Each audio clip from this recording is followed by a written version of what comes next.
Hola, mi nombre es Lisa Fernanda Hoyos Claro y en el video de hoy les voy a hablar sobre mi experiencia leyendo El coronel no tiene quien le escriba de Gabriel García Márquez.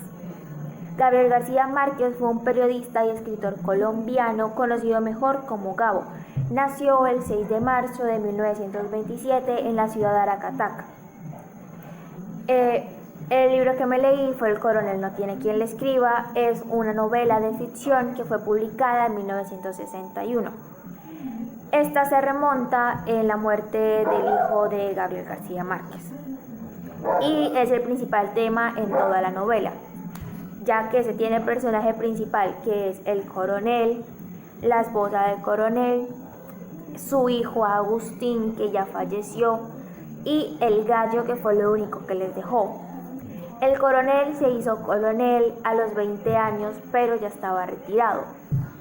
Su esposa era una mujer asmática, por tanto no podía salir de la casa, y el clima, el espacio donde se lleva toda la novela es en climas lluviosos, fríos, donde la mujer no podía salir de la casa por su asma.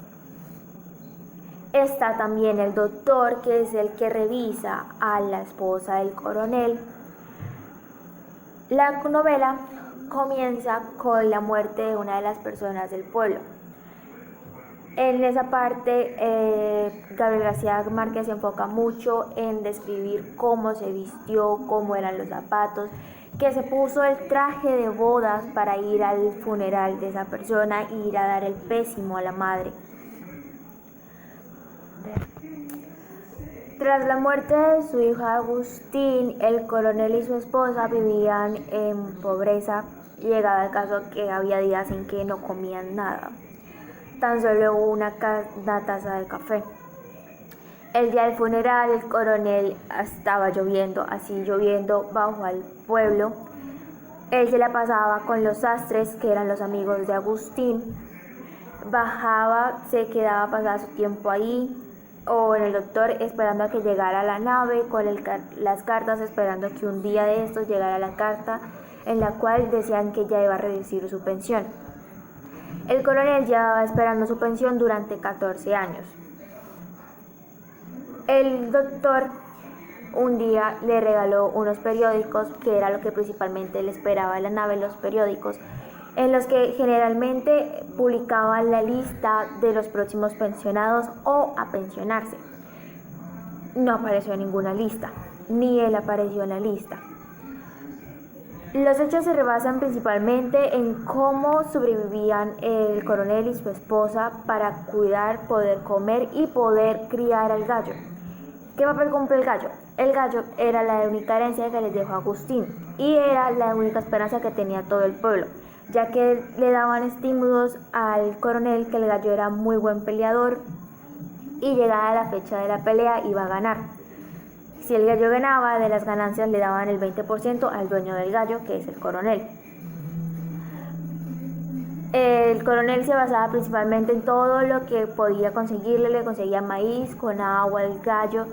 Una parte donde ya no tenía nada, le dio unos guisantes secos que tenía. Se me olvidó más.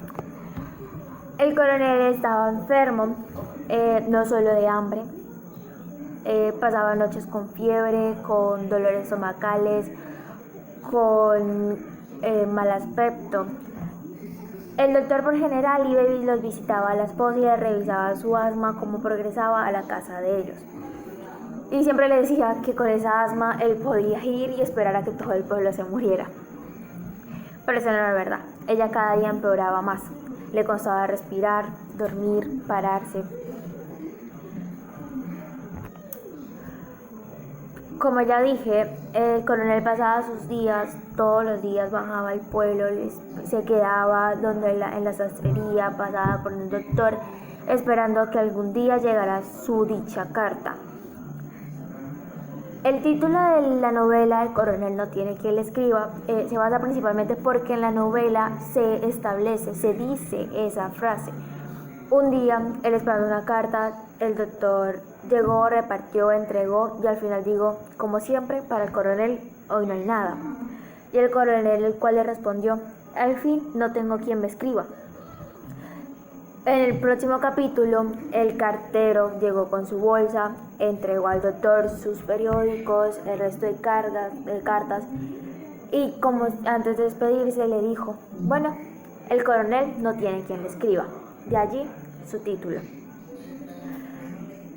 El coronel cuidó el gallo como esperanza para que ganar la pelea y sentir orgulloso a su hijo, ya que era lo único que pensaba que Agustín quería que hiciera. Pero en sí pasaba hambre, no tenían plata, llegaban para poder sobrevivir, vendían cosas de la casa, ya no había nada, movían y la casa cada vez estaba más vacía, y el estómago también. Para finalizar, llegaron los días de entrenamiento en la gallera del gallo. El coronel ya y su esposa no tenían que comer. La esposa le dio un reloj para que fuera y lo vendiera. No se lo quisieron comprar. Como siempre en la novela nos muestra la dulzura y la pena que tiene la persona mayor, como el coronel. Ni siquiera fue capaz de decirle no, vengo a vender mi reloj, sino lo tenía todo envuelto ahí. Le preguntaban qué tenía, nada. Pero nadie se lo quiso comprar. Llegó el punto, como nadie lo compraba, le ofrecieron 900 por el gallo. Llegó a pensar, vale la pena, siempre que mi esposa y yo podamos comer algo. Pero cuando fue a venderlo, no le ofrecieron más que 200 pesos. Entonces no lo vendió. El final del libro termina la casa vacía, la mujer desesperada, angustiada porque lleva 14 años aguantando hambre, esperando dicha carta que nunca llegó y nunca iba a llegar. Ese día el coronel volvió con el gallo, faltaba 2 días para la pelea. La mujer le reclamó que por qué no había vendido el gallo, que tenía hambre, que ella daba pena, ponía a cocinar rocas para que los vecinos no supieran que se estuvieran muriendo de hambre. Y él le decía, pero ¿qué pasaba? Que otras personas que tenían cosas estaban muriendo de diabetes, de otras enfermedades. Y la mujer le replicó, sí, pero tú te estás muriendo de hambre. En sí, el coronel no quiso vender el gallo y lo único que le respondió a su mujer fue que iban a seguir muriendo de hambre hasta que el gallo ganara la pelea. Y así fue el final de nuestro libro El coronel no tiene quien le escriba.